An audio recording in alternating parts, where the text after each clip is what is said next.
Thank you, Leslie. That was very nice. Okay, so here we are ready to do the second class of the third part of the arc. Tonight our topic is Interfaith Dialogue. So we have an expert on the subject here, so I may be deferring to Harold occasionally tonight. Why not make use of a resource like this if we can help it, right? So I'm sure all of you will agree that we're living in an exceptional time, which is exceptional in so many ways. Given the freedom of movement available to much of mankind, it seems hard to imagine that for millions of years, that is, for the vast majority of humanity's time on Earth, a person was born into a particular culture and lived their entire lives knowing nothing whatsoever of any other culture. For example, you might have been born in China. In that case, you would have been raised as a Chinese person, married another Chinese person, and followed a Chinese religion, often living in the same hut for your whole life. On a spot of land your ancestors had settled for centuries before you.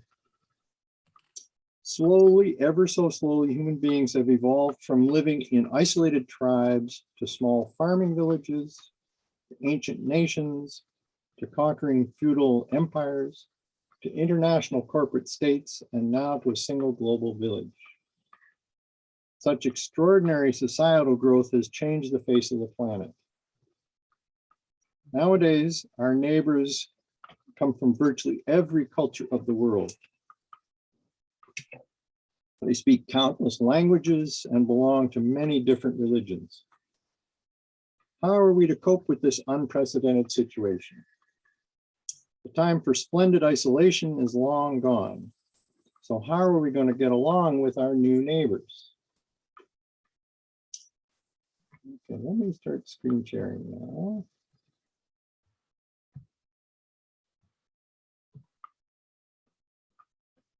Stephen Covey, the American educator, author, and businessman, keynote speaker, and university professor, offered his readers a brilliant strategy for successful interpersonal communication.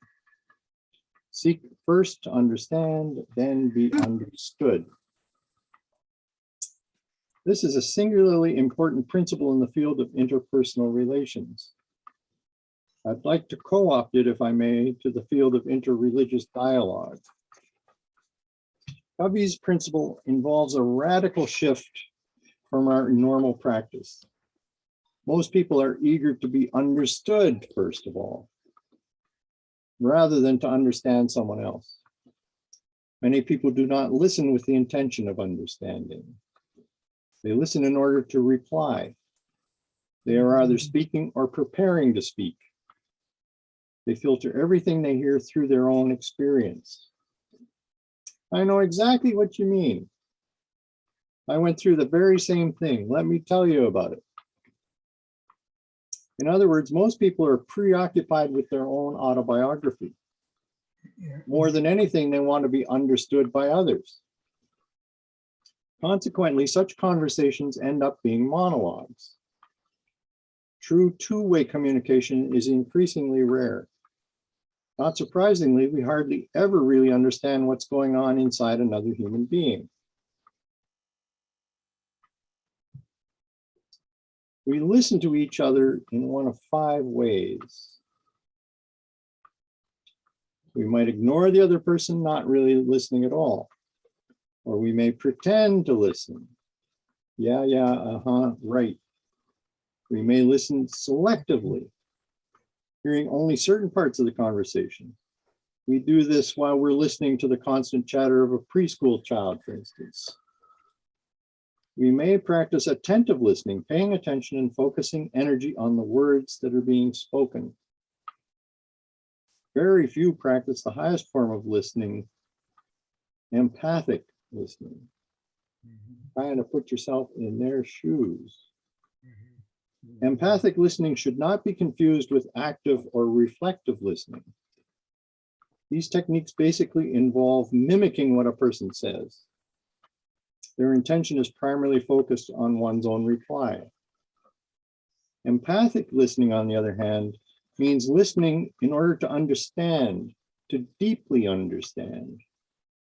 Derived from the word empathy, empathic listening involves the act of getting inside another person's frame of reference. You look out through their eyes and see the world they see it. Then you can come to understand how they feel about what they see.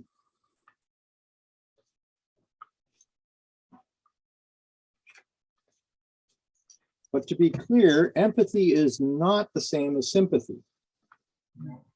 Sympathy is a form of agreement, which is a form of judgment. There are plenty of times when sympathy is the most appropriate response, but empathic listening is not agreeing with someone. It is fully, deeply understanding the person intellectually and emotionally. In this case, your goal is to achieve deep communication with another human soul, not to agree with them necessarily. So how does all this apply to the study of other religions? My hope is that you will endeavor to understand Buddhism from the inside, so to speak. Why do people embrace its teachings and practices so passionately? How does the world look from a Buddhist's point of view? What are the contours of the path Buddhists travel to their goal? And what, in fact, is their goal? This isn't an easy task and will never be complete.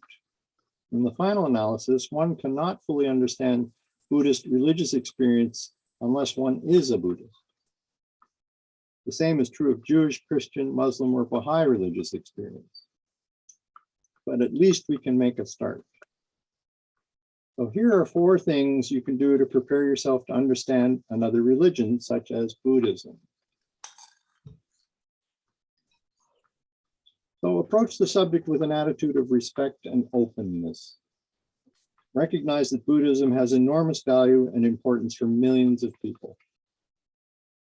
Become aware of your own beliefs and how they come to be coloring your views of other people's religions. Try to set these beliefs aside temporarily so that they do not hinder your understanding of Buddhism. Do not rush into an evaluation and judgment of Buddhist beliefs.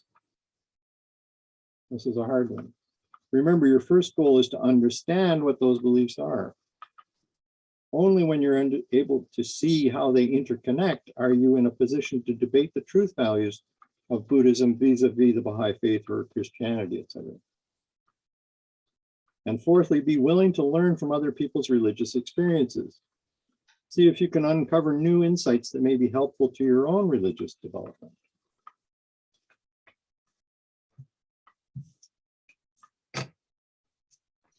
So each major religion proclaims a path leading to an ultimate well-being, salvation, or liberation, which is connected to some kind of transcendent or ultimate reality.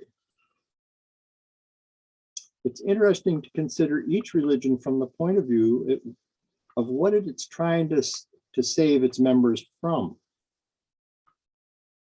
So I recently came across an article by the Canadian Baha'i scholar Christopher Buck, which neatly summarizes the salvation goals of 3 of the religions.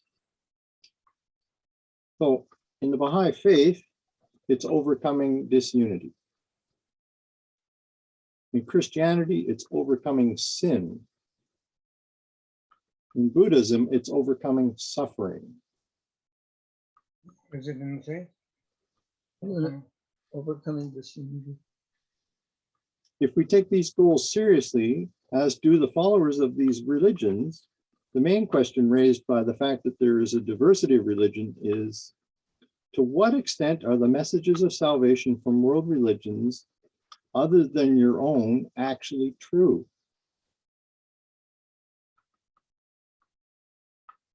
So in 1983, a Christian theologian by the name of Alan Race published a book called Christians and Religious Pluralism: Patterns in the Christian Theology of Religions. He identified 3 options believers have access to when faced with the fact that other religions exist. He called these options exclusivism, inclusivism, and pluralism. His typology has since spread around the globe. Exclusivism is the belief that none of the other religious messages is true, except for that of the religion you believe in. In this view, all others are just plain false. Inclusivism is the belief that more than one of these religious messages is true, but only one is true in a uniquely superior sense. And in this view, all others are inferior.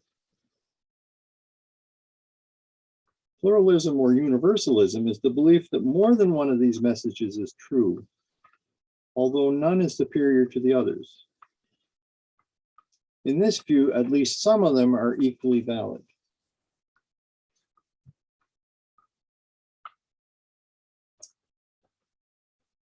Another Christian theologian, this time from Germany, whose name is Perry Schmidt-Lückel, added a fourth option to update this typology. He called it atheism or naturalism, which maintains that none of the world's religious messages are true. Well, this is the view that was expressed by Bertrand Russell when he wrote, "I think all the great religions of the world are both untrue and harmful."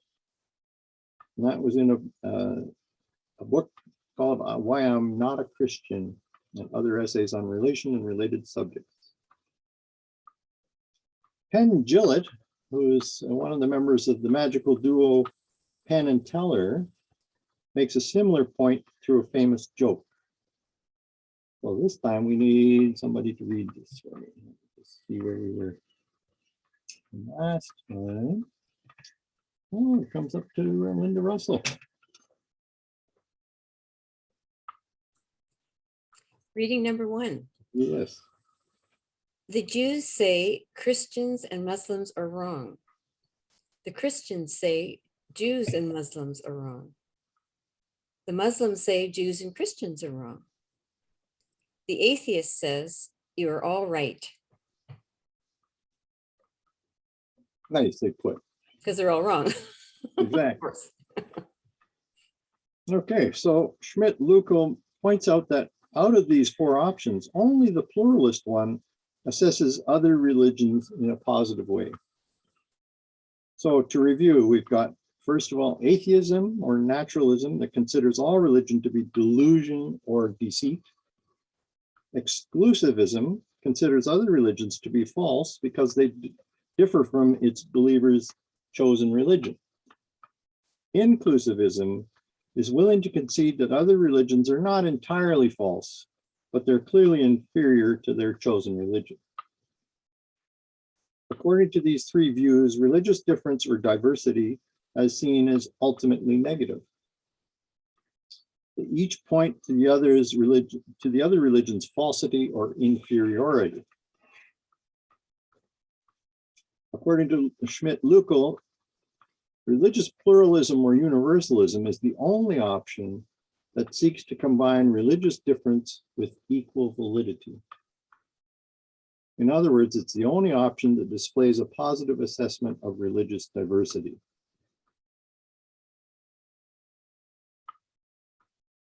This fellow is John Hick. He died in 2012. He was a famous philosopher of religion and theologian born in England, who spent most of his career teaching in the United States. As one of the key representatives of religious pluralism, he argued for its benefits in this way. We'll go back to reading number 2. I'm wondering if Moni would be willing to read tonight. Please forgive me. Would another person read? Oh, sure, no problem. Okay. Is Eva online now? Yes, she is. Okay, Eva, how about number 2 There for she me? was. please? Where did she go? Are you there? Eva? Okay, Yeah. I am here. Great. We need a pluralistic theory which enables us to recognize and to fascinate it by the manifold differences between the religious traditions. With their different conceptualization, their different modes of religious experience, and the different forms of individual and social response to the divine. John Hick's problem of religious pluralism. So the key word to me in that statement is this one right here. Fascinated. Which is so much more passionate than just tolerating another religion. You're actively seeking out information about it and about the people in it because you really want to know. I would like to recommend this as an attitude Baha'is may wish to adopt in their individual, institutional, and academical interactions with other world religions.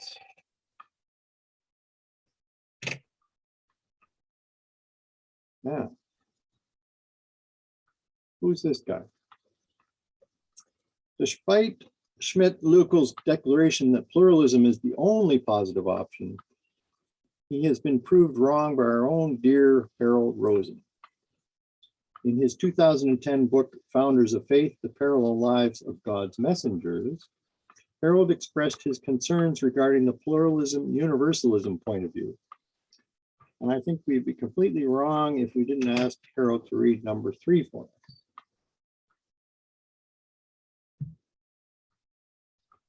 Thank you. Okay, in the mid-1990s, my experience in interfaith gatherings, as well as my study of world scriptures, helped me see that pluralism and universalism, though much better than conflict, cannot lead to higher understanding and commitment needed to transform global society toward a united world.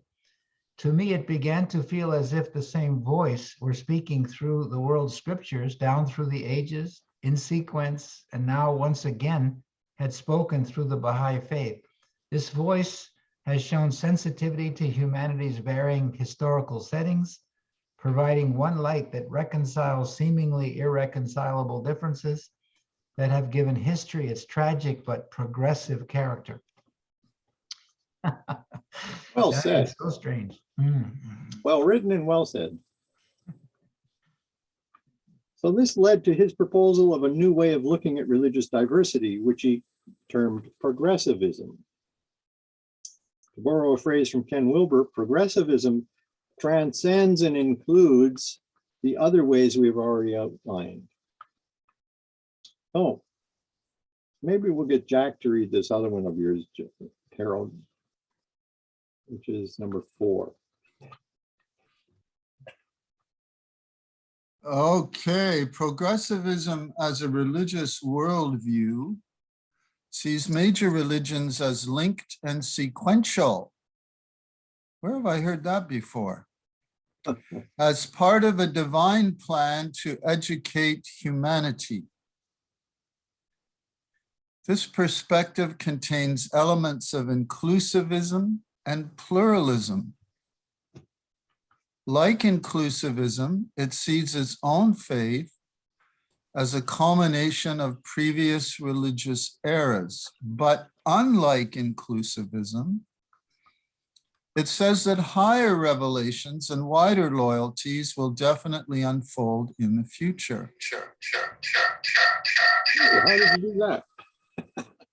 Like pluralism and universalism, it sees many virtues in the family of faiths, but unlike pluralism and universalism, progressivism feels obligated. Okay, so how are you doing that, Jack? Can you hear that, Jack? I'm not doing that. Have you got your phone on by any chance? Me? Yeah. There's a Sometimes it's a secondary device that's causing the echo. I thought it was coming from Nina. Anyway, just a minute. Nina. No. Uh-oh. Oh, I don't like the sound of this. Okay, so who said no? Who did say no? It sounded like Lori. No, Nina said no. Okay, Nina, it looked like you were on twice, or did you hang up one of them? You had 2 boxes here. Hang on here. What's happening with my iPad? I'm losing power, so maybe it was me because I'm trying to connect to my computer. Okay. So it's okay. So when I lose my iPad, then I will shut it off and go to my computer and put my ear things on. Sorry, go ahead. Okay, have you got your computer actually turned on? No, it's turned off connected? now. It's Okay. turned off now. Okay, that may have been the problem. Okay, Sorry. that's all right. So Jack, Okay. where do you think I'll we pick are? it up where I left off. Okay. Or I'll go back to progressivism feels obligated to unite under the highest of all authorities, God's latest guidance. Progressivism says that all religions have one source and so will eventually merge, but they should be guided by the latest revelation. When humanity learns to see beyond cultural particulars, discerning that revelations are offered at intervals of about 500 to 1,000 years, then both earlier and later religions appear more clearly as part of one providential process that is deeply developmental. I see a problem with this right off the bat. Okay, tell me. Now, if there's a Muslim who's reading this, a Muslim will read this, God's latest guidance, as, you know, Islam is the last, you know, Muhammad is the last messenger. Correct. But they will have to grapple with, I know what Harold's trying to do here, of course, it's very good, but he's challenging the other religions to look at the Baha'i faith as the latest revelation. The phrase, but they should be guided by the latest revelation. Now, if that's a Muslim, he'll say, we've got the latest revelation. So that challenges Muslims and everybody else to accept the faith as a true revelation from God. So it's throwing down the gauntlet, so to speak. Well, Harold, would you want to respond to that, or? You know, I was looking back in my own book just now, trying to remember what I was talking about regarding universalism. Mhm. Universalism occurred to me as a stance because I was interacting with lots of Sikhs and theosophists and spiritualists. Okay. They were sort of saying, you know, the commonalities are way more important than the differences, right? Right. So they're emphasizing we're all part of the same divine reality. We're all okay. So I had to give a name for that. It was a type of pluralism, but it was sort of emphasizing the commonality more than the differences. Right. And so I started to, I phased over from pluralism to universalism, and then that seemed unsatisfactory too. And as I tried to explain in this, but what Jack is getting at a real challenge. None of this is easy. Do we emphasize the common ground and the universality of faiths, or do we pay attention to the differences?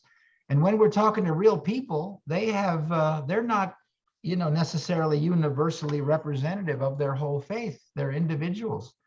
If you think of Baha'is, they all believe certain things, but each Baha'i emphasizes certain parts of the Baha'i faith. So you have to pay attention to differences. Anyway, I see all your readings as sort of leading to, you got to pay attention to differences and respect them and not jump to conclusions. And progressive revelation can make you jump to conclusions. Guilty as charged. I think I see the problem that you're pointing out. You can start to think you've got everybody figured out and you're the latest version, and you just need to point that out to them, and then all will be fine. Yeah. It's way harder than that. Yes, it is. I see Heather has a hand up, as does David Oak. So we'll go to Heather first. Mark, can I say something? Who is that that's speaking? I can't see. Fatina. Oh, okay. Well, I'm going to address this in the order that I've seen them. Of So course. let's go to Heather first, then David, then Fatina. Great. Okay, sorry. When I was involved in interfaith work in Ottawa, I found that there was also almost a confusion between religion and culture. And so those who were, so you know what I mean? There was a very Middle Eastern sense of the people who were representatives of Islam. There was a very sense of the Punjab from the people who were representative of the Sikhs. The Christians were very generally Western. I see that David is on because David Oak is now doing the same sort of things that I was doing then. And there's a real confusion, I think, even in their minds as to what is their religion and what is their culture. Anyway, I'll just leave that for now. Thank you. Okay, that's a good point. Okay, David, have you got some extra light to shed on this? Yeah, I think that all religions use progressivism for, like, all four religions, Judaism, Christianity, Islam, and the Baha'i faith began with Adam. And the difference is that the Jews got off the train at Moses, the Christians got off the train at Christ, and the Muslims got off the train with Muhammad. Mm-hmm. So I guess the issue of progressivism here is accepting a revelation that came after yours. Exactly right. Yeah.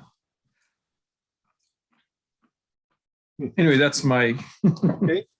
contribution tonight. Okay, Fatima would like to say something now. He's on mute. They're Fatima?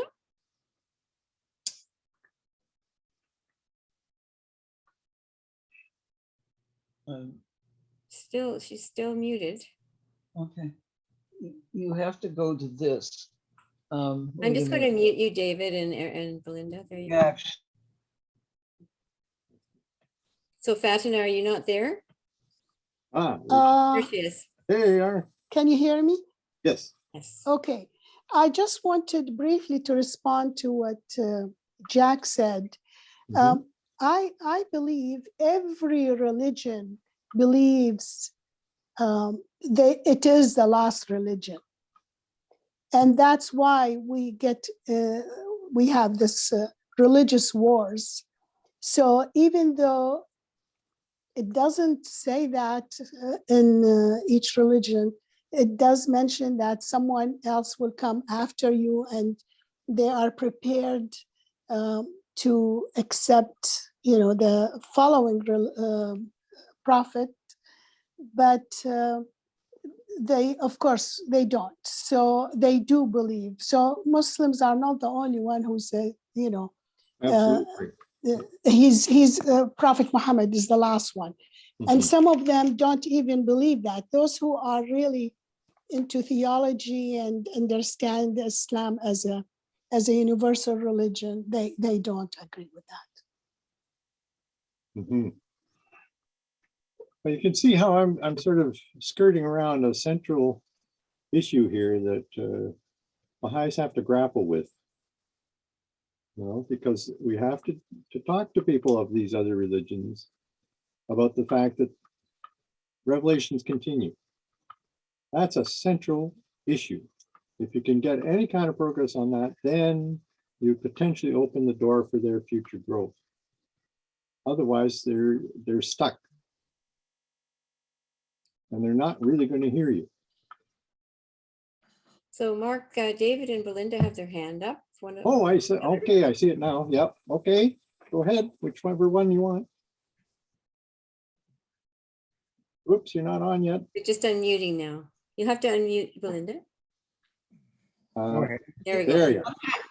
I had first of all had a question, then a comment, but I'll reverse it. My comment is that we could look at these different levels as levels of teaching. You start maybe with someone who thinks their religion is the only one, and you're talking to them, and then maybe your conversation can take them to the next level where they can acknowledge that other religions have some valid points. And then from there, you might be able to go to the next level of pluralism where they can acknowledge that all the religions have a deeper validity and so forth. And then you can move on perhaps to the progressive idea. Now, when I was learning about the faith, I heard the progressive idea right at the very beginning. And that to me was a key that solved everything. Yeah. But that was me, and I was quite young at the time. So I was just thinking, if we looked at these as stages or levels of teaching, maybe that would be useful. My That's an interesting strategy. question is, somebody said something about Muhammad as the last messenger. My understanding is that it says he's the last prophet. There's two words, Rasul and Nas. I'm probably not pronouncing it right. Nabi and Rasul. Yeah, one means messenger, one means prophet. And I want to know, does the Quran distinguish, or does it just say Muhammad, the last prophet? Because then you can say, aha, but maybe not the last messenger. Or point out that the Quran doesn't say that he's the last messenger. So I was just wondering if somebody could tell me if that would be a helpful or valid response. Huh. So a couple of hands are up too, Mark. Does anybody have a direct, I see David Oak and Nina have their hands up. Do either of you have a direct response to Belinda?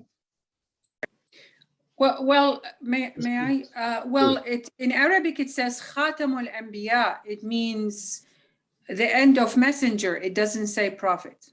So there is a difference. Like you said, Rasul is a prophet and messenger is Nabi or Anbiya. So it says It's the other way around, Nina. It's the other way around. Rasul is the messenger. The Nabi is the prophet. Yeah. Sorry about that. Yeah, okay. So Khatam al-Anbiya is, well, Khatam is also mean a ring. Like it has too many meanings in Arabic, but it's the end of the. Well, it's the seal of the prophets is the way they typically translate. Yeah, but that's it. But he's not like Baha'u'llah. He's not.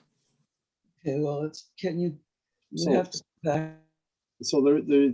my understanding of this distinction, and I studied it when I was in university, is that there are many nabis who are the prophets. Yeah, and like Abraham and yeah. Yeah, what they do is they support, if you like, the messengers who are the ones that come with a new law. Under the canopy, yes. Yeah. So if you look at the Old Testament, you've got many prophets who supported Abraham and Moses. Yeah. So they were not bringing a new independent religion. No. The messengers have the same status as the nabis, the prophets, but they then add to it their new law, their new direction for humanity. That is correct. Future prophets may then support that vision. That's right. So, as you say, with the way that particular phrase is listed, it's the seal of the prophets. Khatam, yeah. Khatam al-Anbiya, yeah. And seal doesn't necessarily, as Halala explains in the Kitabi Khan, the seal does not necessarily mean the end. It means that they've got the seal, they've been stamped with the same qualities as all the other prophets, right? They're a legitimate, authentic Nabi. That's really what that means. Yeah. Okay, so I see more hands up. David still has his up. Are you wanting to come back on something? No? Do you want to wait just a minute? Our phone is ringing and I don't want to, if somebody could go ahead of me. Yeah, okay, Jack, and then Jocelyn Logie. Let Joey go before me because I talk too much. So Okay, let Joey go before There's me. your entrance. Whose phone is going there? That's David. He forgot to turn his sound Oh, I off. thought I muted him. Okay, sorry. There we go. There you have. So I'm getting a little confused. I thought we were focusing on what we can learn in terms of other religions versus how we can use other religions to teach the faith. Right. So I'm I I'm can going in understand your- how that happened, but it's not where I wanted to go. Okay, so we are going about ourselves learning about other religions. That's my focus at this point.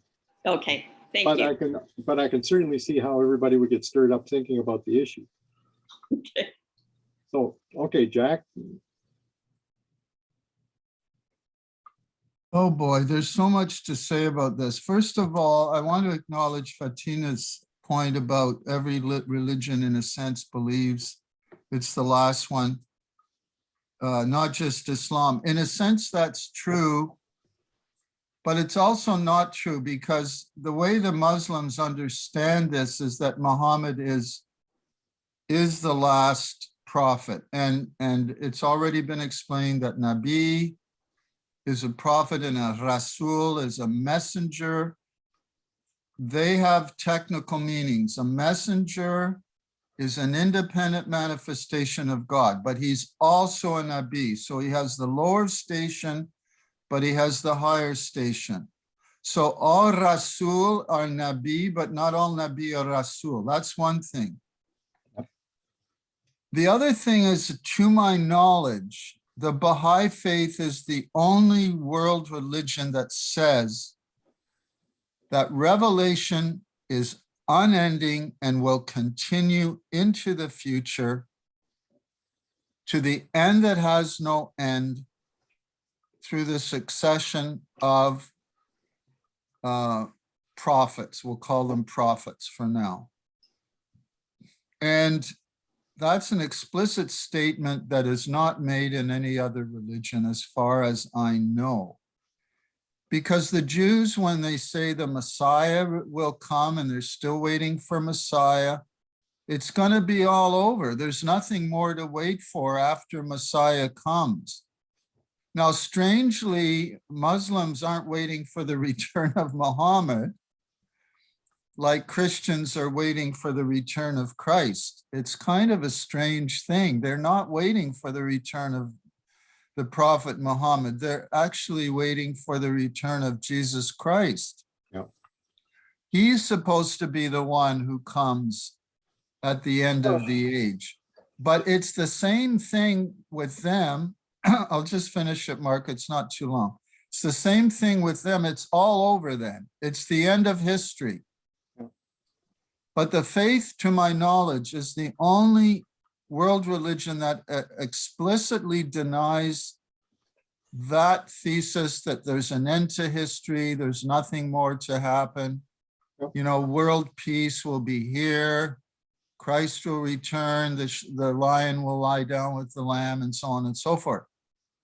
Baha'u'llah makes it clear that, and now this is hinted at in parts of the Quran, maybe, where it says, I think, there may appear a reformer from age to age or something like that. I don't know if they actually say it's a prophet. I'm not sure. I would have to study it a little more closely.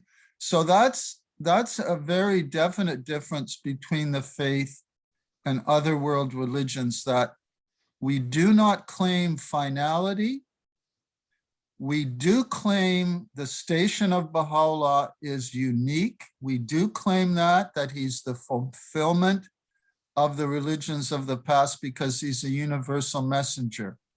But we do not claim any finality for the Baha'i faith. Shoghi Effendi was very clear on that point. Okay, Jack, I'm going to cut you off there because I'm done. I've got a long way to go, and I didn't think we would get into this kind of a lengthy discussion about these points. I thought we could take them for granted. Who else has their hand up? David and Belinda, Mark. Okay, those are the last two comments. David had his hand up, but Mark has a very good point, so I'm going to pass. Yeah, David Erickson. Sorry, David. David As Erickson. far as I'm concerned, it's the end of everything. Anyway, I don't think that the discussion so far, I mean, what Jack is saying and so on, it's very true in relation to the Baha'i faith. But a lot of people are not going to accept that. And I think our task really is to go slow and be very gentle because first of all, it really, I mean, you know, today and even before today, the culture and the religion go hand in hand. You can't separate them. I mean, you can't theoretically, but you can't separate them. So I think it's very, very difficult, you know, and I mean, it's very hard. Although, for example, I come from a Jewish background, and sure, there are Jewish people who become Baha'is, and Yeah, we got a couple of them right here. yeah, but it's really still very hard to you know, to convince Jews that the Baha'i faith is not just but another religion and so on, and not what we claim we claim it is. Abdu'l-Baha, as you probably all know, gave a number of Talks. metaphors with regard to he likened, you know, like God is one. Then you have the manifestations of God, and you know, he referred to them. It's like, you know, a manifestation appearing at the horizon, you know, and then mounting the sky, so to speak. And he's here, there, he's here, he's here, and so on and so forth. And the whole idea is, of course, that's the idea of progressive revelation, but things that. So David, can I stop you for a minute? I don't know where we're going with this, but I'm not sure that it's particularly helpful at this point. I'm sorry to say that, but we need to focus on. I mean, I want to talk some more about what Harold had to say, first of all. And then I want to take it off in some other directions where we're talking with other people from other religions. We've all had these internal dialogues among Baha'is about how to approach other religions, but I think it's important to now start to include other people's points of view about this topic. That's what I'm really aiming for here. So it's an interfaith dialogue that I'm trying to stimulate. So with your permission, I'm just going to move on now because I'm only halfway through, less than halfway through what I want to talk about tonight. And the time is ticking away. And I don't think anybody wants to stay beyond 9. Anyway, so I'm not sure that Harold is personally responsible for including one further perspective, but he's the first to bring isolationism to my perception or to my attention. This describes the situation the vast majority of people were in before contact between cultures became commonplace. Such were the circumstances I mentioned earlier in which people were born Chinese, lived among Chinese people only, and adhered to Chinese religion without knowing the existence of any other religion. In Harold's words, this was a kind of cultural and intellectual vacuum that did not stimulate spiritual reflection and religious philosophizing. So thanks to Harold, scholars of religion now have 5 worldviews to consider when discussing religious diversity. Let's go back to these, and I need to, what is that? How can I not see? Yeah, this is it here. Okay, so that new one that we were talking about where it's just China and its inhabitants is isolationism. Then there's the exclusivism idea, inclusivism, pluralism, universalism, and progressivism. So in the passages we just read, Harold doesn't specifically make the point that progressivism necessitates a detailed knowledge of all the religions of the past. However, the rest of his innovative book certainly does. After identifying 25 common patterns linking humanity's common religious heritage, he then proceeds to illustrate these patterns through the lives of 7 of the manifestations of God. And he talks about specifically Moses, Zoroaster, Krishna, Buddha, Christ, Muhammad, and Baha'u'llah. I have to say it's a masterful presentation, well worth careful study.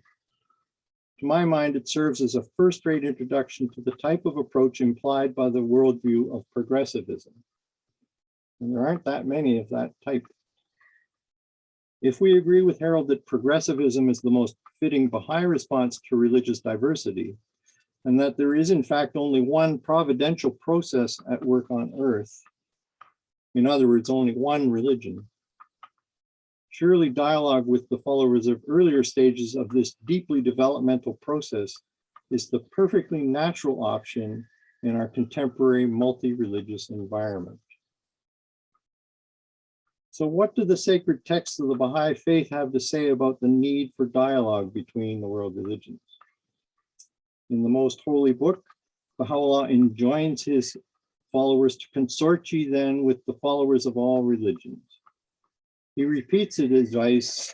Sorry, I've got too many pages here.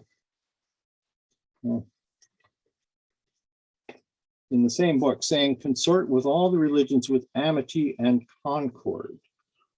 In the tablets of Baha'u'llah revealed after the Kitabi Akdas, he reiterates this call in 3 other passages, stating each time, consort with the followers of all religions in a spirit of friendliness and fellowship. Now, the Arabic word for consort is ashiru, which implies to be on intimate terms or associate closely with someone, and is indicative of close, intimate association and fellowship, as, for example, the members of the same clan would have had it in ancient Arabia. As you know well, Baha'u'llah states that his revelation is centered on the advancement of the unity of mankind. So let me see. I don't think Kim is on tonight, but Nina certainly is. Could you read this next one for me? Number 5. It's reading number 5. The fundamental purpose animating the faith of God and his religion is to safeguard the interest and promote the unity of the human race, and to foster the spirit of love and fellowship amongst men. Baha'u'llah gleanings from the writings of Baha'u'llah. So in the same tablet, Baha'u'llah expresses the desire that religious leaders of the world take counsel together in order to implement whatever measures are necessary to advance the cause of unity. Okay, that's number 6, and maybe Janice can read this one.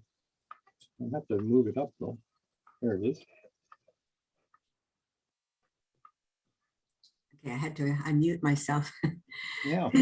Our hope is that the world's religious leaders and rulers thereof will unitedly arise for the reformation of this age and the rehabilitation of its fortunes. Let them, after meditating on its needs, take counsel together, and through anxious and full deliberation administer to a diseased and sorely afflicted world the remedy it requireth. That's from the Gleanings. Mm-hmm. So while the task is daunting, Baha'u'llah foretells the day when religious strife will be completely obliterated through the hand of divine power directing the efforts of human beings. How about David Oak? Number 7. Great, I'll gladly do that. Reading 7, gird up the loins of your endeavor, O people of Baha, that haply the tumult of religious dissension and strife that agitateth the peoples of the earth may be stilled, that every trace of it may be completely obliterated. For the love of God and them that serve him, arise to aid this most sublime and momentous revelation. Religious fanaticism and hatred are a world-devouring fire, whose violence none can quench. The hand of divine power can alone deliver mankind from this desolating affliction. That's Baha'u'llah, gleanings from the writings of Baha'u'llah. Thank you. So Abdu'l-Baha has also emphasized the importance of religious dialogue during his extended visit to North America in 1912. Is Lisa available to talk about this one? Yes. Number 8. We must investigate reality. All of you must strive with heart and soul in order that enmity may disappear entirely, and seek the means by which the benefits of agreement and concord may be enjoyed. The religionists of the world must lay aside limitations and imitation. Right. Anyway, sorry, and investigate the essential foundations of reality itself. This is the divine means of agreement and unification. So they have to lay aside imitations and investigate the essential foundations of reality itself. Thanks, Lisa. So Mark, what does he see mean? that Jack has his hand up? Oh, does he? Okay, sorry, Jack, go ahead. Just a quick comment, Mark. I'm so glad that you included reading number 6. I had actually forgotten that one, and I was quite astonished by reading it again. Baha'u'llah, in other words, has given the world's religious leaders a task to do. He's given them the task to unite, to deliberate on the world's problems, and to find a remedy. And you know, that takes the focus away from looking at one another to cooperating and finding a remedy. Well, administer to a diseased and sorely afflicted world the remedy it requireth. So that's quite amazing. I'd forgotten that passage completely in the gleanings, but he's actually giving them a task to do which will help them to unite. Okay, well, let's go back down here to this one, number 8. So what does Abdu'l-Baha mean by investigating the essential foundations of reality itself? Well, my suspicion is that he's referring to what he often called divine philosophy, a separate and large topic which is definitely worth pursuing, but which we unfortunately can't explore tonight. For his part, Abdu'l-Baha also encouraged spiritual dialogue. That's number 9. It's a short one. Mary, are you up for reading that one tonight? Thank you, Mark. Can I pass it, please? Sure. Thank you. Okay, let me see who else we have here. I'm looking at who's read, not read. Okay, I think we're back at the beginning of our list. How about Margaret then? You're muted, Margaret. Haven't said anything. Reading 9.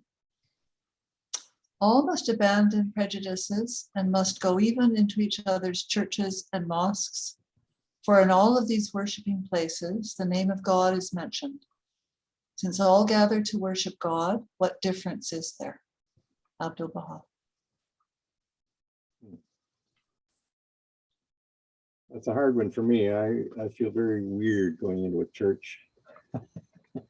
And I don't know that I've really stepped into a mosque very often in my whole life, so I've got some work to do. Clearly, the Baha'i mandate urges us to enter into dialogue with those of other faiths as an important step in the process of unifying humanity. Baha'u'llah's use of the word consorting suggests that such dialogue has a greater chance of success if it is conducted between those who see each other as close friends rather than adversarial debating partners. I think that's the key right there, how we interact with people. And that's related, I think, in a way to that fascination that John Hick was suggesting.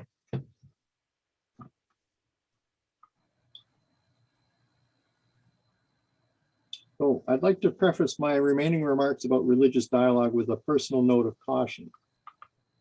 The documents I've been reading relate primarily to formal settings, whether they be academic or institutional.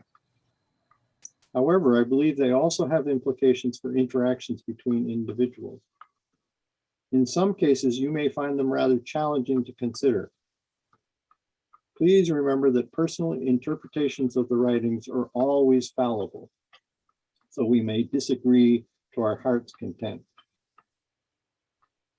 Dialogue generally involves a collective process or a conversation, a two-way communication, or a reciprocal relationship in which two or more parties holding significantly different beliefs endeavor to accurately express what they mean to their dialogue partners and to learn from each other in the process. But religious dialogue is more than just an exchange of views. Over time, it has also come to mean a personal process of refining the beliefs and values of one's own faith through the insights one has gleaned from others. What have they got to teach me? How can I grow from this interaction? This is in the way.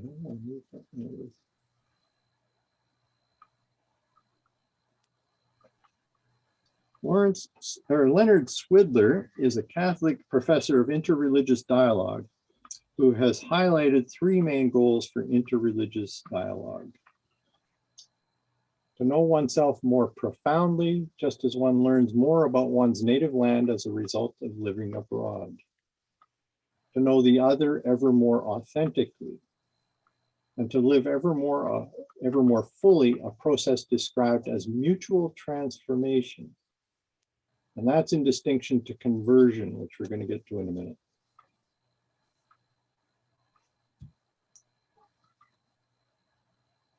Mark, I think Schwidler has spoken at ABS, if I'm not mistaken. Oh, I didn't remember that.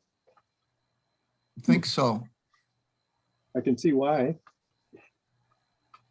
So when dialoguing with followers of other religions, simply declaring the oneness of religion is not sufficient to initiate, promote, and sustain meaningful engagement.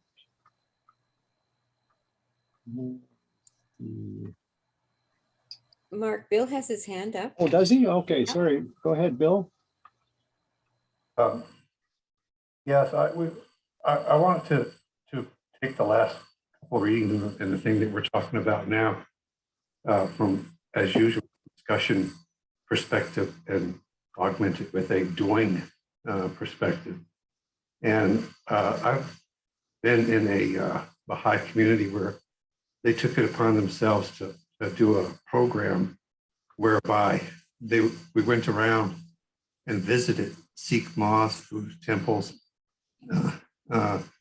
Islamic places, and as well as Christian and Jewish places. And that experience has been very, very useful to me.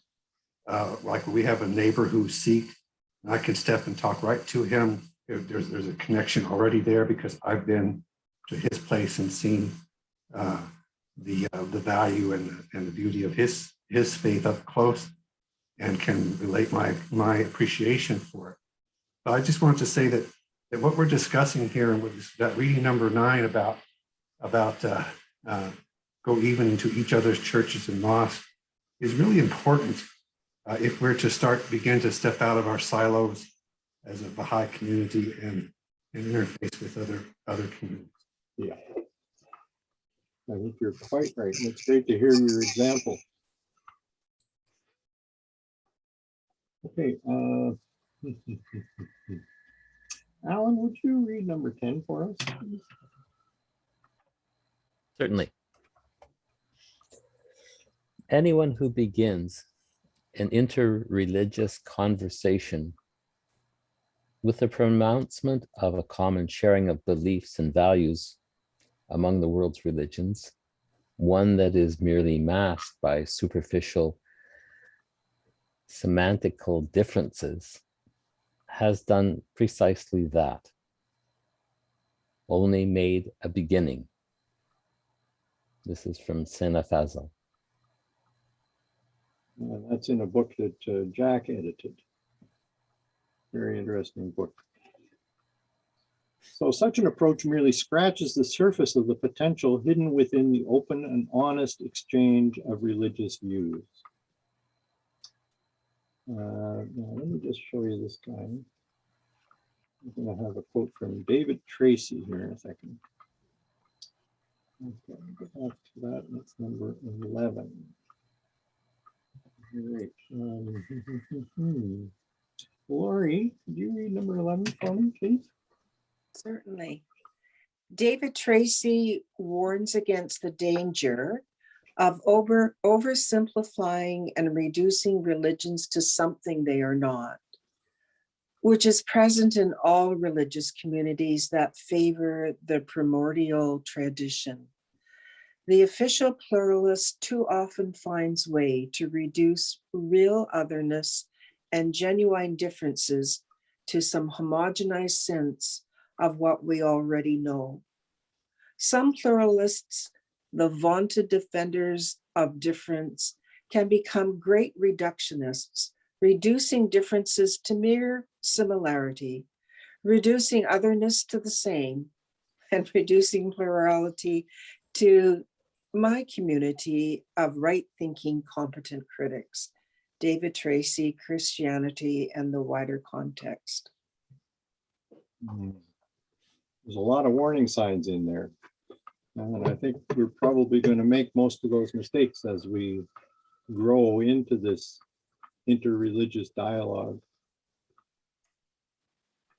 So to avoid this impoverished method that he's talking about, dialoguing partners need to familiarize themselves more fully with the inner landscape, experience, beliefs, and practices of the various religious traditions. This fellow is Paul Knitter. Although his point of view may be difficult to hear, one of the world's most prominent dialogue theologians, Paul Knitter, believes that the current challenge in interreligious dialogue is to confront and to reconcile differences, rather than to assert the oneness of God.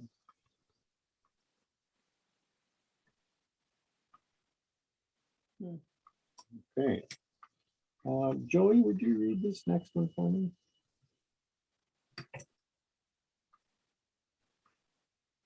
Number 12. Sorry, you're muted, Joy.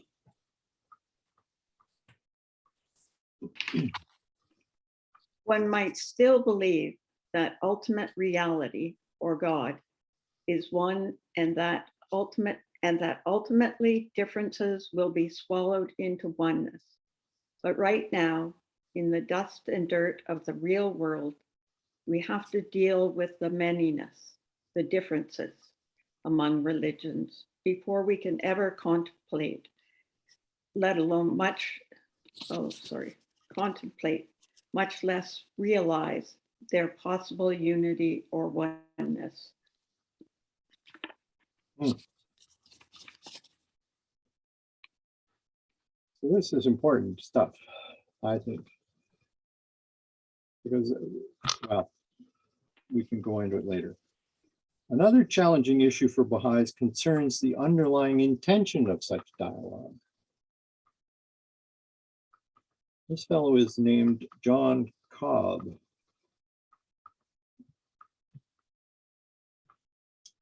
Let me see here. Heather, would you be able to read this one for me? Oh, 13, sorry. Okay. John Cobb, a liberal Protestant scholar of interreligious dialogue, reflects the academic consensus when he states that a sharp distinction is made between dialogue and evangelistic witness. While the latter aims at conversion, the former does not. The goal is rather mutual understanding, appreciation, and transformation. John Cobb, A Dialogue on Dialogue, In Death or Dialogue, From the Age of Monologue to the Age of Dialogue, quoted by Sina Fazal. An interreligious dialogue in the Baha'i faith. So this is interesting because this is where I was drawing your attention to the fact that if you're thinking of an academic kind of environment, you can understand why he's saying this.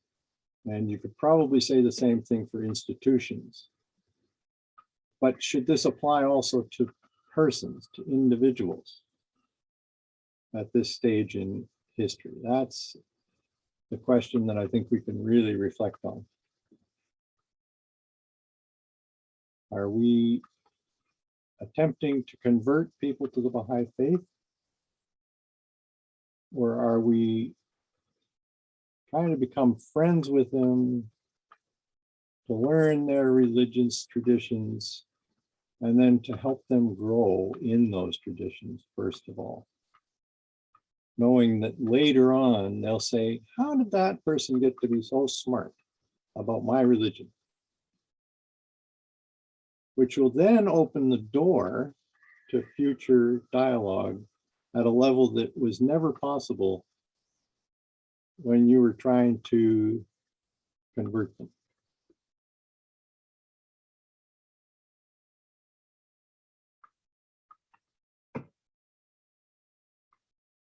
Mark, Joey has her hand up. Okay, go ahead, Joey. So in this passage, the goal is rather mutual understanding, appreciation, and transformation. Is that transformation, that to me, that would be transformation of self? I think it'd have to be. Okay. But it could also be at the institutional level. You know, if you finally start to understand where another religion is coming from, you may adopt a different policy towards them. I think all good things will happen, I think, once that happens. Okay, so both the exclusivist who believes that his or her religion is the only true religion in the world, and the inclusivist who believes that their own faith is uniquely superior to all others, cherish the wish that ideally everyone should become a member of their own religion. In these two limited views, all other religions should be replaced by one's own faith. Obviously, if different religions harbor and cultivate such intentions, this creates much of the conflict potential that comes along with religious diversity. Are members of the Baha'i faith guilty of this intention, either consciously or unconsciously? To put it bluntly, what are Baha'is attempting to do as we teach the faith? Okay, number 14. How about Bill Kelly?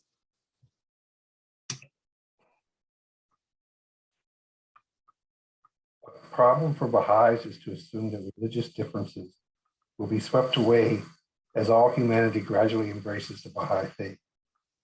Although the Baha'i writings suggest nothing of the sort, this attitude is occasionally expressed when Baha'is teach their faith.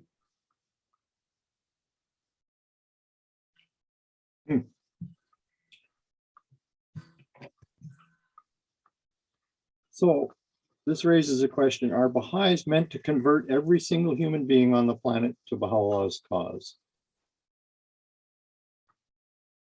If so, our efforts are unlikely to succeed. Such an intention may well raise insurmountable barriers to our relationship with others.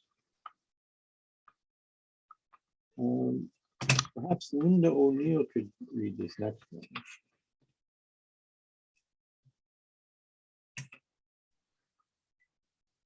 The development of Baha'i theology has not yet reached the requisite level from which a constructive dialogue with the other world religions can proceed.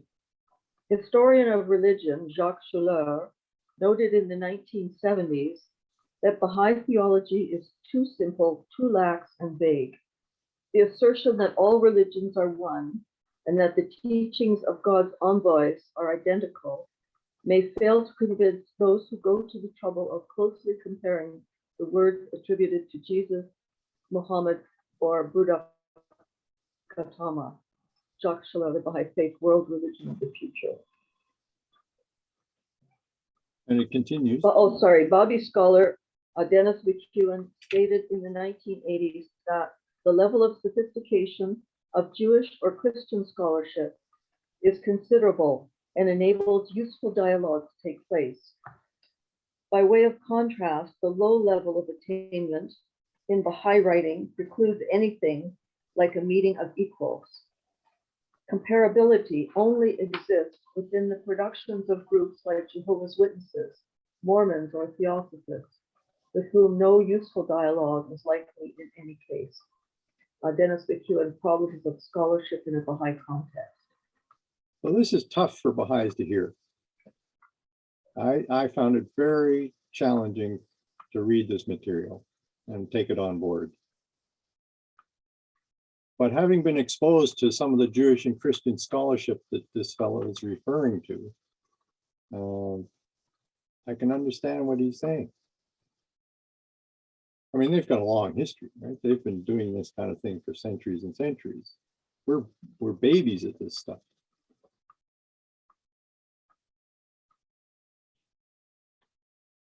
So, I mean, it's very difficult to read somebody say that Baha'i theology is too simple, too lax, and vague. Because we cling to the idea of the unity of religions as if it's our savior, and it's going to save us from having to do the work that gets us to the table. I see that Lori has her hand up.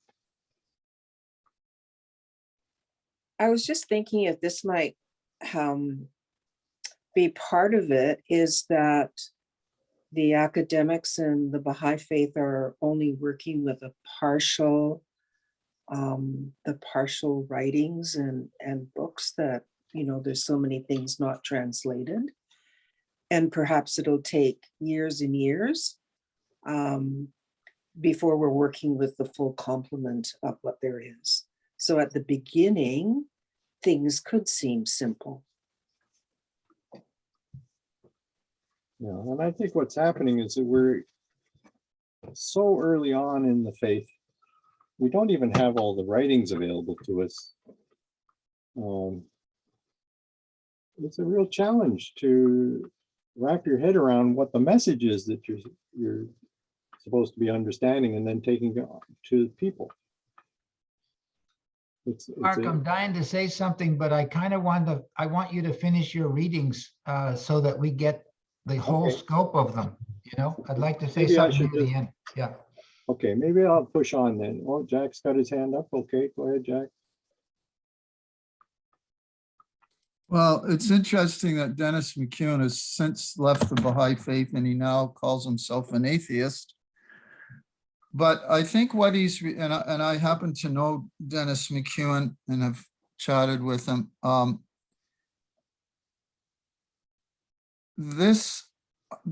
think what he's pointing to here is, if you think of our basic teachings, the oneness of religion. Do we have a book on the oneness of religion? Now, Harold has made an excellent beginning with the founders of faith and his comparative study. Mm-hmm. This is going to bring attention to the oneness aspect of it. And there's always this balance, sort of like a Libra, between unity on one side and diversity in the other. Yeah. So, you know, Baha'u'llah talks about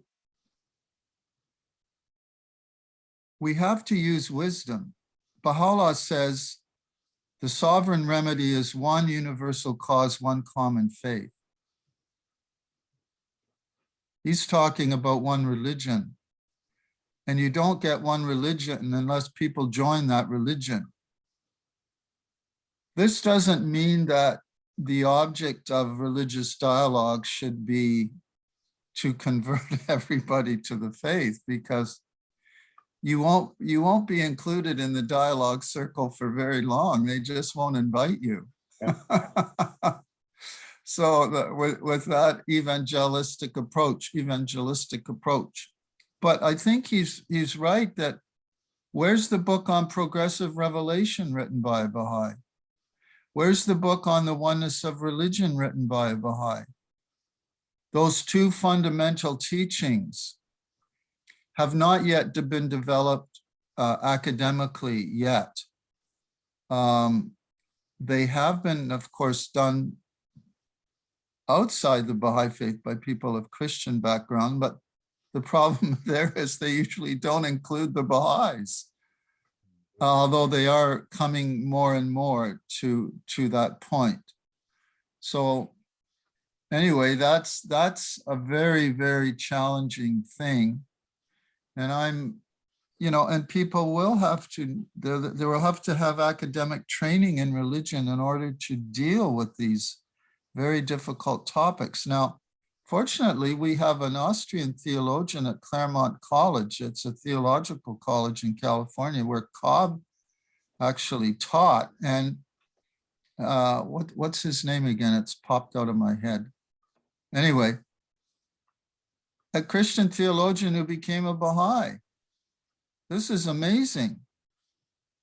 And he's a specialist in process theology, by the way, that Austrian. You're talking about Roland Faber. Roland Faber, that's the guy. Yeah. So somebody like him, there it is. Yeah.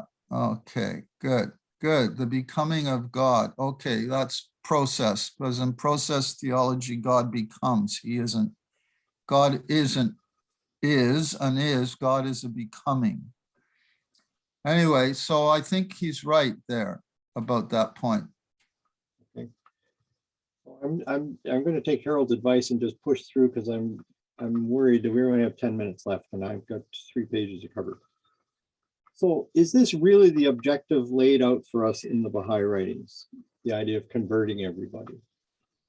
The Guardian pointed out that while Abdu'l-Baha took every opportunity to proclaim his father's teachings, he was also eager to help those Christians and Jews he met during his trips to Europe and North America to become more deepened in their current faith, as well as to increase their respect for those of other faiths. Let me see here. Danielle's online, is she not? Maybe you could read 16. Are you going to screen share? Yes. Yep. I'll bring it up just a sec. Yes. And 16, there it is. Okay.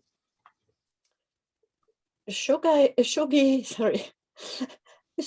Effendi has written that the Baha'i faith's avowed, its unalterable purpose lies in its relation to other religions, to widen their basis, to reinvigorate their life, to demonstrate their openness, to restore the pristine purity of their teachings. That's from World Order.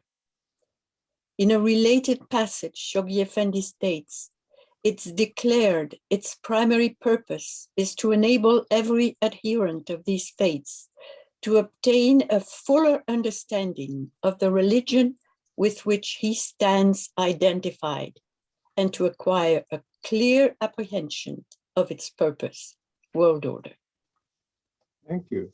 Nicely read. There's an important mistake in that quotation. It's oneness, not openness.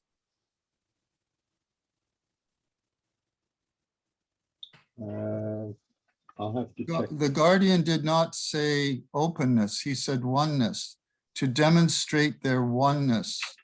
Okay, well, I'll check that for you. That's right. Okay. So the points Shoghi Effendi made all coincide with Schwidler's first goal of dialogue, to know oneself more profoundly.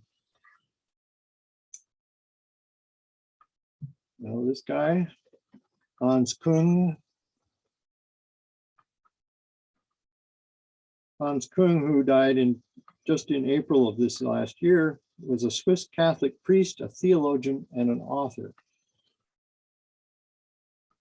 Let me see here. Where's that? Oh, Ingrid, how about you for this number 17? Hans Küng has called for a dialogue that places emphasis on religious freedom and tolerance. The question of truth must not be trivialized and sacrificed to the utopia of future world unity and one world religion. On the contrary, we are all challenged to think through anew in an atmosphere of freedom, the whole question of truth. And that's Hans Kungen, forward to the Peace Bible. Which is edited by Steve Scholl, who is a Baha'i from the States. Okay, so Sina Faisal, is it Faisal or Fazal? I'm not sure. Faisal considers dialogue to be a theological tool or method that can help us explore the relationship of the Baha'i faith with other religions. He follows Schwidler's belief that this is number 18. I need another reader. Let me see. How about David Erickson?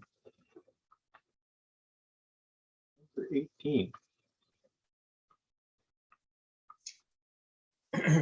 There will be no systematic reflection, including Christian theology, that can appropriately be done today outside this matrix of interreligious, inter-ideological dialogue. From Leonard Schwidler. Interreligious and inter-ideological dialogue. Matrix for all systematic reflection today. Okay. In light of this statement, Baha'i scholars need to enter into meaningful, deep dialogues in order to develop a Baha'i theology of itself and other religions. This strategy will provide Baha'is with an ever fuller appreciation of the numerous messages God has sent to humanity over the millennia. And perhaps, Belinda, you could read this next one for me. Sorry, Belinda, I muted you. There There we you go. go. Here we are. One can argue that the Baha'i faith can only assume a fuller meaning when the Baha'i teachings and practice are allowed to benefit. For example, from the metaphysical insights of Buddhism, the devotional practices of Hinduism, the Christian emphasis on prophet founder as mediator and savior, the Islamic stress on the sanctity of divine laws, and the importance of communal religiosity in Jewish life. Yeah. I think this is an excellent point. That Yes, each of there these is. religions has taught us a great deal, and we throw that away at our own peril. We need to pay attention to what they have to offer and embrace it. It will also deepen our understanding of our own faith as we endeavor to convey the Baha'i message in ways that speak ever more fittingly to people of other religions. Oh my goodness, I'm running out of people here. Let me see. Oh, Jennifer, how about you? Another important challenge facing the Baha'i community is its approach to religious pluralism. There's a desperate need for Baha'is to produce adequate literature that explores the Baha'i approach to the major religions. The scarce material that exists has been written with Protestant Christianity and Shiite Islam in mind. Little has been written to clarify the Baha'i teachings in light of modern views of world theology and religious pluralism. Sina Fazel. So individually and academically, much remains to be done. A more detailed list of tasks to be undertaken can be found in Stephen Lambden's 1993 article called Doing Baha'i Scholarship in the 1990s, a Religious Studies Perspective. This came 5 years after another thought-provoking article of the same fellow called Some Thoughts on the Establishment of a Permanent Baha'i Studies Center and Research Institute. But let's leave the final word on the most suitable mindset to have when reading or listening to the views of human beings, no matter how learned they may be, to Baha'u'llah. I'll just read this one. Warn, O Salman, the beloved of the one true God, not to view with too critical an eye the sayings and writings of men. Let them rather approach such sayings and writings in a spirit of open-mindedness and loving sympathy. Okay, I've thrown a great deal at you tonight, quite a bit of which is probably contentious. You may never have come across some of those ideas before. Before we go any further, I want to apologize to David for cutting him off as I did. It was pretty rude. But I was worried about not getting through all the material I had for tonight and having to extend the sessions another night. So I hope you'll accept my apology, David. I really hated to do that, but You're forgiven. thank you. Okay, Harold, you're raising your hand there, I think. Yeah, I'm dying to say something. You know, Okay. Mark, I was so pleased with what you've shown us. I think I'm starting to understand and really appreciate your mind in ever deeper ways. It seems to me that what you showed us is that there's an issue, a dialogue. You could say unity on one side and diversity on the other. Mm-hmm. And we have to transcend, we have to not choose one side and exclude the other in our dialogue, right? In other words, transcending dichotomies is one of the things they're teaching through the Ruhi Institute, like in book 9. I happen to be in a book 9 group now. Transcending dichotomies is part of what we're being taught to do. So if you, for example, come down on the side of all religions are one, they're essentially the same, as the sooner you see that, the better off you'll be. End of paragraph. You know, that is the extreme of emphasizing unity and essential oneness. And then if you come across on the other side, you'll say, each religion is very different. We can't talk about common ground. We can't talk about shared universality. We only want to look at the particularity and the meaningfulness of each faith and each person's understanding of that faith. Then you're going too far on the side of particularity, right? So the Baha'is are forbidden to do either of those two extremes, yet we might just do them. But somehow we have to learn to do both. Like, in other words, we have to understand the foundational nature of reality better. We have to understand, the essential common ground of all faiths as coming from one ultimate source. We have to see patterns, like I tried to show in the religions. There are patterns that are very similar, showing that they have a common source. On the other hand, progressive revelation means each religion was different and was there for a good reason and was different on purpose. There was a special problem in that day that had to be addressed. So the special problem Baha'u'llah seems to be addressing is unity and diversity. How do we embrace diversity and build toward unity? We're not allowed to forget either end of that, continuum. And not that that's easy. What kind of an education do you have to have where you go visit mosques and you visit churches, right? And you visit, ashrams, and yet you still have to share once in a while, Baha'i teachings and principles. You can't remain eternally a listener only. That would be going on one. But I think your writings are sort of, you're emphasizing the phenomenological approach. Do a lot more listening than normal.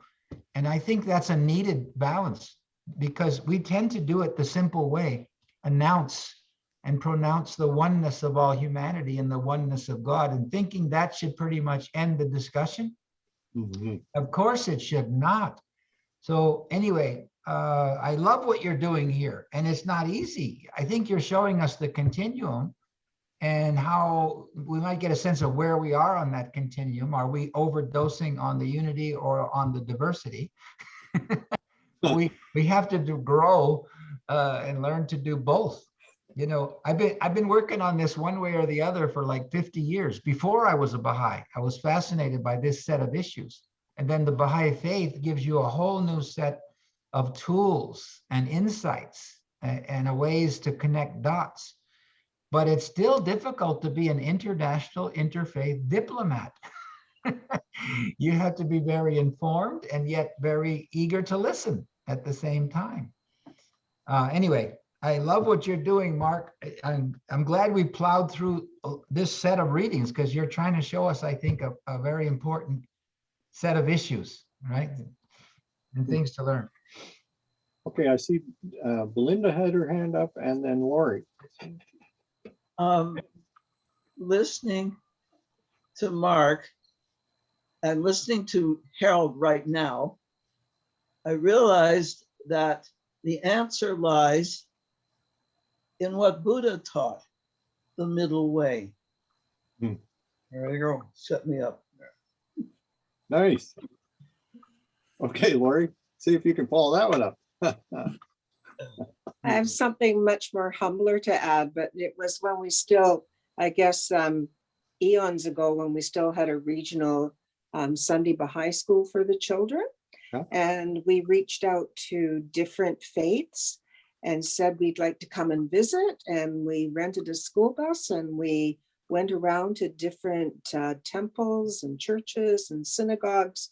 And we ended up, and we had other people came too, and we ended up back at the Baha'i Center.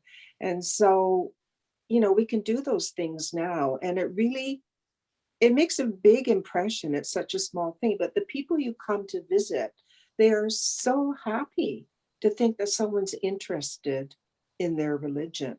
So it's something we could do. As a graduating class, we could rent a bus and go off and go to that mosque, Mark. Yeah. And I guess one of the points I'm raising is that it's even more exciting for somebody of another religion if you know something about their religion before you go, and then have really pertinent questions that relate to the current situation. Then you're going to grab them. I see we've run over time. I don't know if, oh, Bill's got his finger or his thumb up. I see it. Okay. And, oh, Jack too. Okay, well, let's go to Bill first. That was just a thumbs up to Lori's statement. Okay.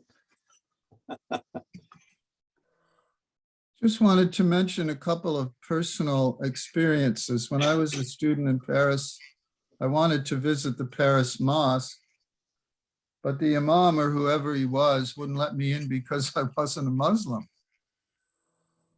He wanted me to pay something to enter. I said, I'm not paying it. I said, I'm not paying you anything. I said, I believe in Muhammad. So I had to remonstrate with this guy. He finally yielded and let me in. But now here's the thing, when Abdul Baha says, you know, go to each one another's churches, can you actually do that? Can you go to a Jewish service if you're not a Jew? Can you go to a Muslim service and observe? I wanted to study Judaism with a local rabbi, and I called him up and told him I was interested. I didn't want to take a course on Judaism. I wanted to study Torah with the Jews. Did he call me back? No, he didn't. He didn't want me there, obviously. And but Jack, I'm thinking maybe you were asking too much at first. You needed to develop a more gradual kind of relationship with the guy first. Well, yes, but I told him, you know, I had a degree in religion and so on and so forth. But this attitude of openness is not present in every religion. Of course not. Jews do not seek converts. No. I don't think Zoroastrians seek converts. Christians do. Muslims do. Anyway, Hindus, of course, accept conversion. But so I'm wondering about this, the actual practicalities of, is it possible to go and worship with Muslims and Jews if He you're didn't not say a member? necessarily worship, though, did he? He just said, go and, you know, look at the building, or go inside if it's possible. You don't have to do it when they're having a service. I mean, Baha'is in a lot of cases won't let non-Baha'is come into their meetings unless it's an open type of event, right? So, okay, so let's not expect too much.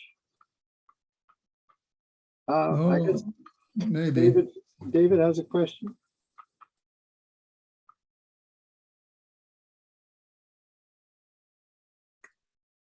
Sorry. I'll be very fast. Belinda and I, in 1974, I went on pilgrimage at the Baha'i World Center, and then 1985. What? 1985. Oh, it was 1985, sorry. I always get time wrong. You're not And, that old. oh, thank you. Anyway, and we did a 9-day program, and then we went on to South Africa. And while we were there, we discovered with our friend the Buddhist temple in South Africa, and I was astounded. I didn't know there was one. And we went into that temple. We were accepted very much, and we conversed with people there. And it was just very, very beautiful and very quiet, very silent.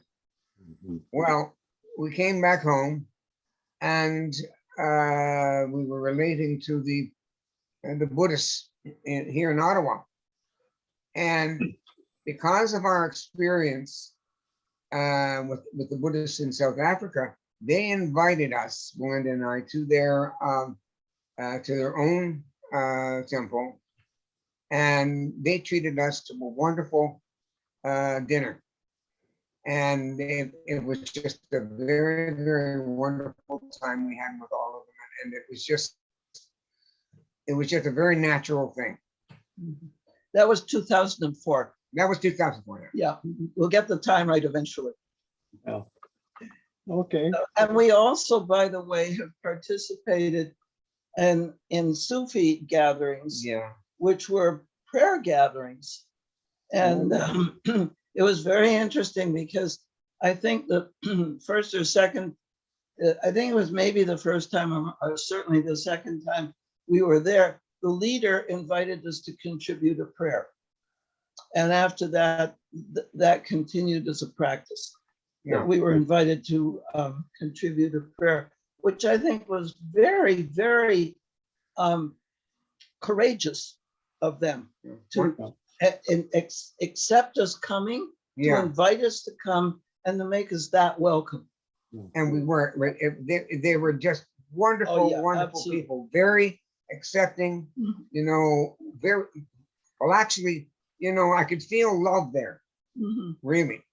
And it didn't matter whether we're Baha'is or not, but they expected at the end for us to say our Baha'i prayer. Okay, Eva, you have a point to raise. You're muted.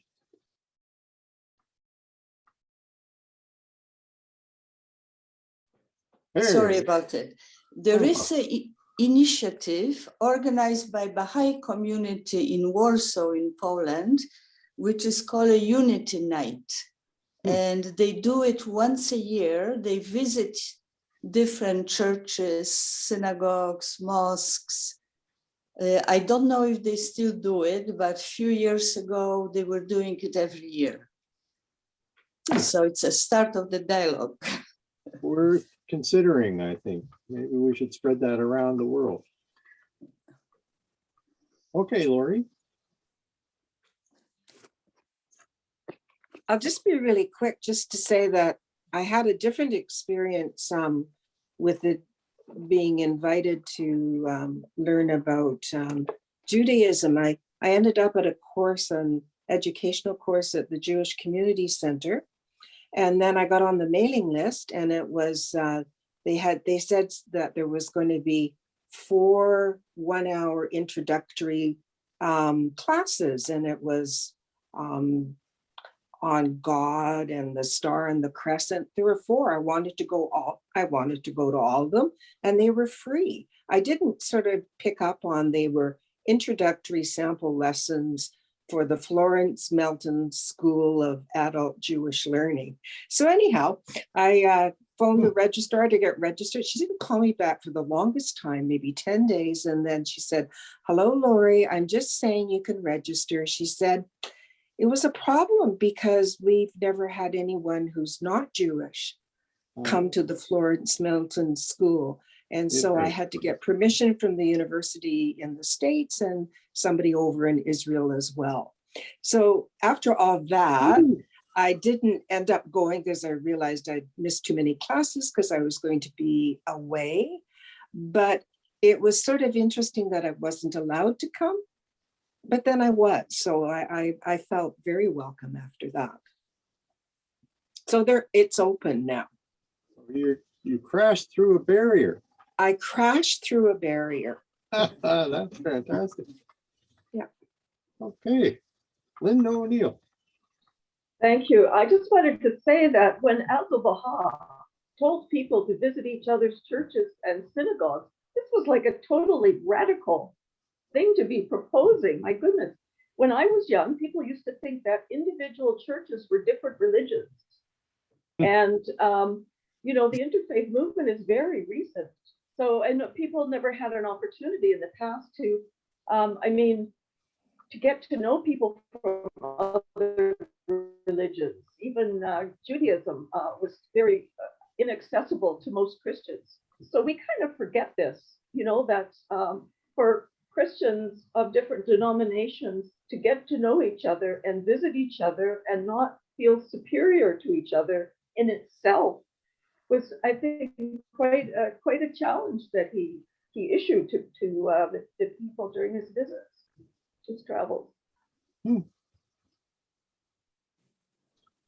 Well. And so we're taking up the challenge through this course. We're going to confront something that's the most challenging religion of all for Baha'i. Good luck to us. Well, folks, we've run 15 minutes over our time. I'm apologizing for that, but I think Mary's got her hand up, Mark. That's okay. That's okay. Oh, did you, Mary? I didn't see it. I beg That's pardon. okay. Next time. Go ahead. Ask it now. The only things I want to mention, Lori, you are lucky because Lori Hansen trip. If I want to go to any mosque in Ottawa, when is Mehri Nasirai is not acceptable. Right. Still is not acceptable. I try it because I had something.